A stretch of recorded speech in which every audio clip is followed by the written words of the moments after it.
Quiero saber qué demonios está pasando aquí y quiero saberlo en este mismo momento.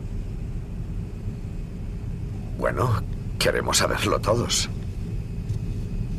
10 pasajeros de un avión despiertan de una siesta y descubren que el resto de pasajeros han desaparecido. ¿Dónde están? ¿Por qué se han ido? Y más importante, ¿es esta la peor película basada en un libro de Stephen King? No sé, la verdad es que tiene tantas mierdas como obras maestras en su filmografía. Pero, joder, no hay duda de que en 1995 ganó el cine. Langoliers, un viaje en el tiempo. Estos son los tripulantes del avión que van a Bangor, Maine. Simon Pegg como el piloto, Kendall de Succession como el ejecutivo tocapelotas. Un tipo que agarra narices por deporte. ¡Écheme usted! ¿Le ha hecho una llave de nariz? El niñito de Daredevil como la niña ciega que tiene visiones, una hippie drogadicta, un escritor de ciencia ficción y otros personajes que no son tan importantes, la verdad. Además de descubrir que la gente del avión ha desaparecido, los pasajeros también descubren que sobrevuelan unas nubes misteriosas y se ponen muy contentos cuando por fin divisan el aeropuerto de Bangor. Veo el aeropuerto. Dios, qué vista tan bonita. La hippie y el tipo este tienen un agitado aterrizaje y todo.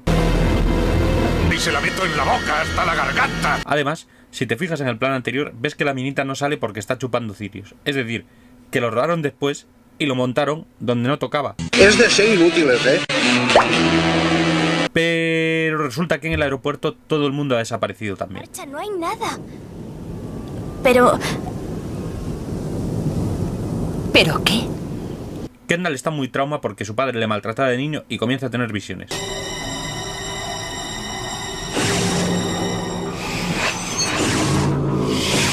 De pronto se la va a volar así. Porque los Langoliers se le van a comer si no llega a Boston e intenta secuestrar a la hippie.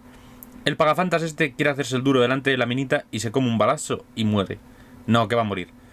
Aunque no acabo de entender la explicación de por qué vive, la verdad. Aquí tienes un recuerdo para ti. Estaba en el suelo, ha debido darte en el pecho y salir rebotada. ¡Tuve fe! ¿Qué? ¿Qué?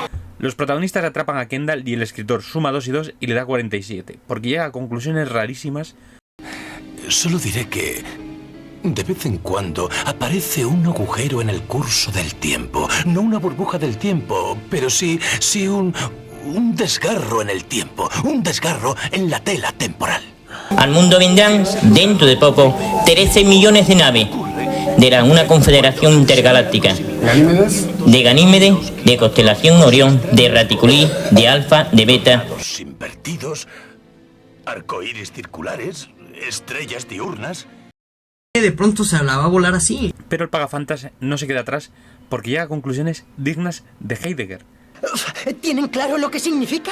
Hemos traído nuestro tiempo con nosotros. Ahí está el pasado, ahí afuera y supongo que en todas partes al este del agujero. Pero el presente sigue estando aquí. Sigue atrapado dentro del avión y por eso parece más brillante y más vivo que todo lo que hay ahí.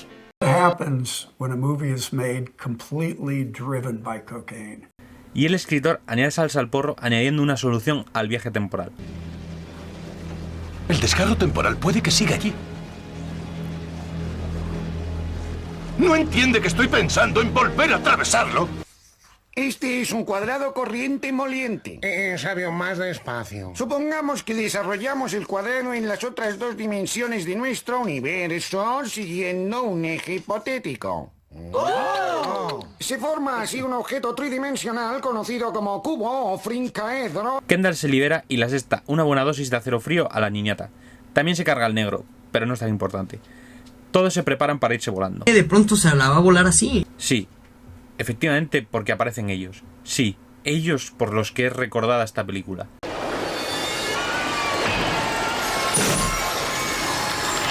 Adivinen quién es un pedazo de mierda. Los Langoliers que se comen el pasado para que sea presente. Mientras tanto, Kendall está flipándolo lo más grande en una reunión ejecutiva onírica. Oh, hola Stephen King, no entiendo nada. Resulta que al final los Langoliers sí se quieren comer a Kendall y se lo comen después de que Kendall se marque una muy digna carrera por la pista.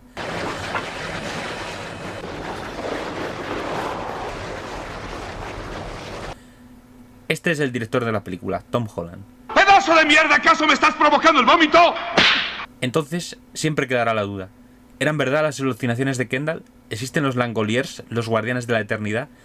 ¿Tiene algún tipo de poder psíquico inconsciente que ha arrastrado al avión?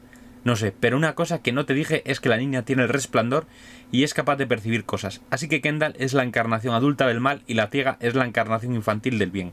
Lo que es una cosa muy de Stephen King, la verdad. La niña muere, pero no todo es bueno porque el avión despega y va directo a la grieta temporal. Wait, ¿esa es la grieta temporal? ¿Tengo que asumir que los pilotos del viaje de ida vieron esa vagina gigante fosforescente y decidieron atravesarla sin más?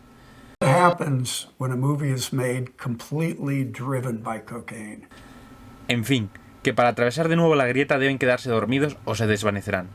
Pero necesitan a alguien que pilote el avión, así que el agarranarices decide sacrificarse para ver la cara de Dios. ¡Oh, Dios mío!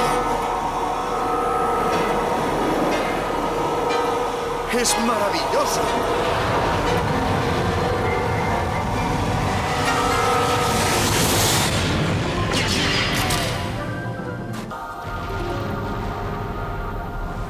Los supervivientes vuelven al tiempo normal y la película acaba con un congelado de esos festivos que me hace exclamar ¡pero qué pedazo de mierda! ¡Bien!